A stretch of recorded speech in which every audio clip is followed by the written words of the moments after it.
Hey guys, it's Sarah from What a Nerd Girl Says, and I am here to do an event recap today. I've decided I think I'm going to do my event recaps and video because I get more excited and they're fun to talk about, and when I do them on the blog, I just get bored and I never write them because I'm like, well, we did this, and then we did this, and it was fun. Yeah, it's really boring. So I've decided to do it video-wise. And this week, a new book came out on Tuesday, and it is called Love Letters to the Dead by Ava. I feel really bad because I don't know if I'm saying this right. Dellaira? I'm not sure. Ava Dellaira. I feel really bad. I'm really bad with authors' names. But anyway, it's called Love Letters to the Dead. And it's her debut novel. And I had heard about her through Ontario Teen Book Fest. And she's going to be at Festival of Books. She's all over the place right now. And at Festival of Books, she's going to be in conversation with Stephen Chbosky, who wrote The Pricks of Being a Wildflower, of course. And so Tuesday her book came out, and she was doing like a launch event over at the Grove at Barnes & Noble, and I wasn't going to go because I was going to go see my favorite baseball team, the Angels, play. Long story short, that didn't happen, and I was kind of bummed out about it, and I was like, what's the next best thing that I can do right now that will make me feel happy? And that was go to the event. So I called up Sylvia from Fangirl Feels, and we jumped in the car and drove to LA to the Grove and decided to go. And I'm really, really glad that I did. Angels ended up losing that night, and I got to meet two really great authors. One that I had already met before, and one that I'm really excited that I met. So yeah, we got to Barnes Noble, and everything set up for the event and stuff. And I was getting really excited because I really want to read Love Letters to the Dead, and Sylvia had already read it. She's like, it's amazing, and you've got to read it. And my friend Courtney, who's the youth services librarian over at the Ontario Library, who's putting on, Ontario Teen Book Fest, was like, she's so sweet, like, I can't wait for you to meet her, and all that fun stuff. So I was really, really, really excited. She didn't return. I was like, yeah, that's amazing. Cassandra Clare something? No. Oh, no. Cassie. Oh, Cassie. I tried reading it. I love how in that little short clip you can hear us talking about, like, Cassandra Clare or something. It's super, super random.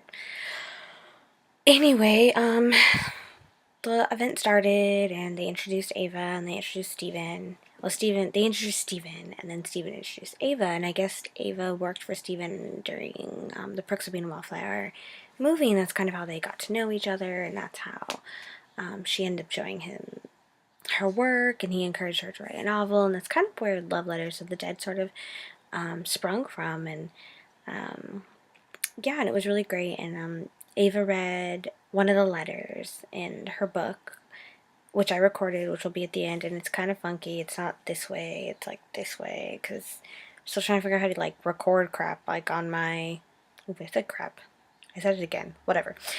I'm still trying to figure out how to like record on my phone and not have it look dumb, so it's kind of funky, but you can hear her, and that's the best part, because you can listen to one of the letters that the main character writes to, I believe it's Kurt Cobain in this one, and I hadn't read the book yet when I went to the event, and hearing her read from it was really, really awesome, especially since, like I said, she's a debut author. She's obviously kind of nervous, but also really excited, and it was also super motivating for someone like me. Like, I want to have one of those events one day where I get to stand up in front of somebody and read my book for the first time and hope that they read it. And yeah, and I've already read the book. The review's coming in a couple days, so just watch out for it because it's incredible. So yeah, they asked like questions and all that kind of stuff, and Stephen Chbosky's so funny because, like I said, Ava's brand new, and she looks so cute and nervous. So it's her very, very first event. We were the first people that got to like see her at an event, so it was really cool. And the first question, Stephen's like, so I'm sure the question on everybody's mind right now is, was I a good boss or was I a great boss? So that was really funny, and everyone just started laughing and got everybody loose. And I noticed she looked really nervous, but she was really, really sweet. And then they got to the signing part, and me and Sylvia went up together and we were like, hi, you know, we're Sarah from What a Nerd Girl Says. I'm Sylvia from Fangirl Feels. We're the bloggers for Ontario Teen Book Fest. And she's like, oh, I'm going to be there. We're like, yeah, we're really excited and all that stuff.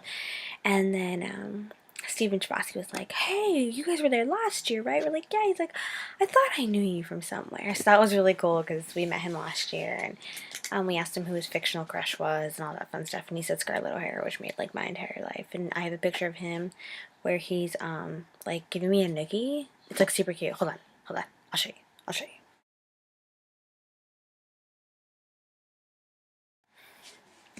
I love that picture. It's so great. It's one of my favorites I've ever really gotten with an author because it's kind of fun. Um, but yeah, he remembered us, and that was really cool. And like I said, talking to Ava was really, really fun. She's really sweet.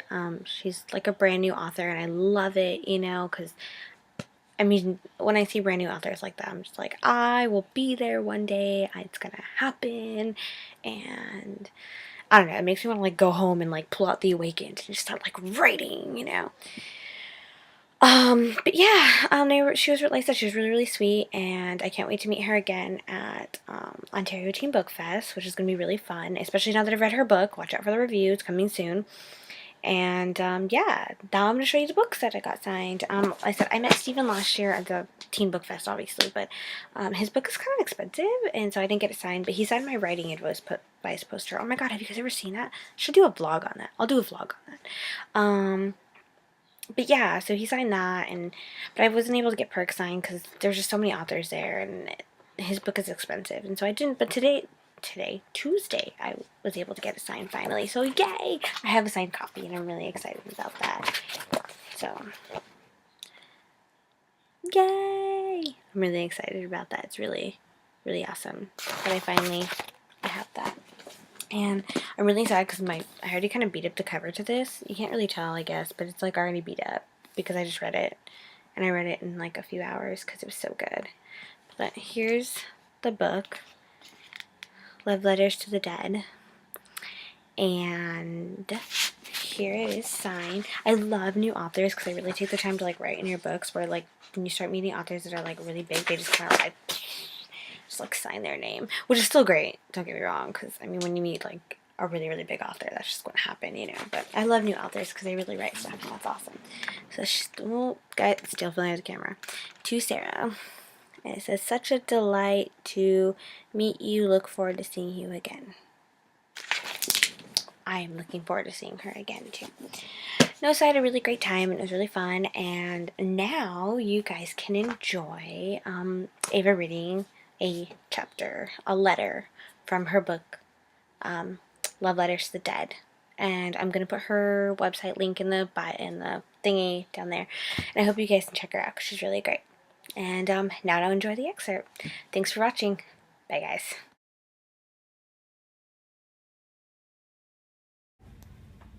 Dear Kurt, last night I got drunk for the first time.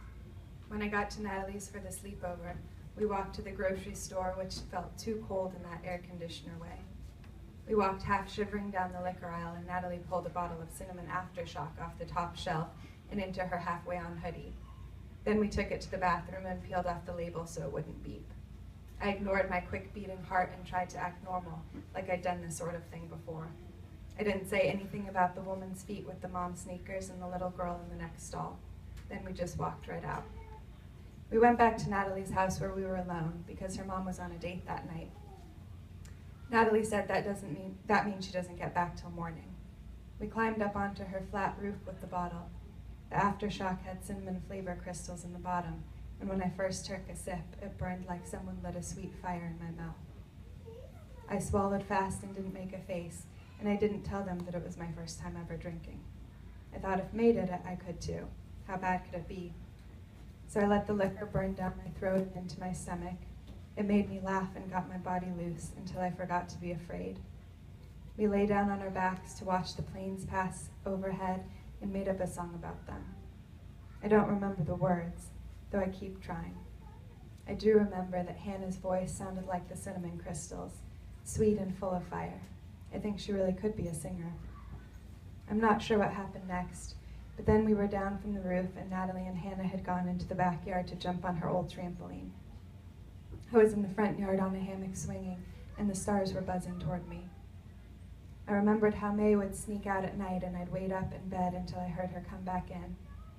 Usually I'd just listen to her tiptoe down the hall and close her door, and then I'd know that I could sleep because she was safe. But once in a while, and this is what I loved the best, she'd come to my room instead and whisper, "Are you up?" My eyes would pop open, and I'd whisper that I was, and she'd come to lie on my bed. I remembered how her breath would smell sweet and hot, like alcohol, I guess. How a smile would spread slowly across her face, and she'd laugh in a whisper and slur her words a little, like every sound led into another.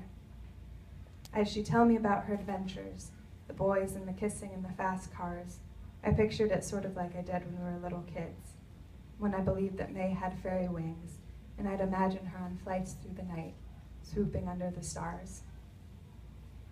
When I looked up from where I was on the hammock, all of a sudden the stars started buzzing too loudly, and I didn't feel right.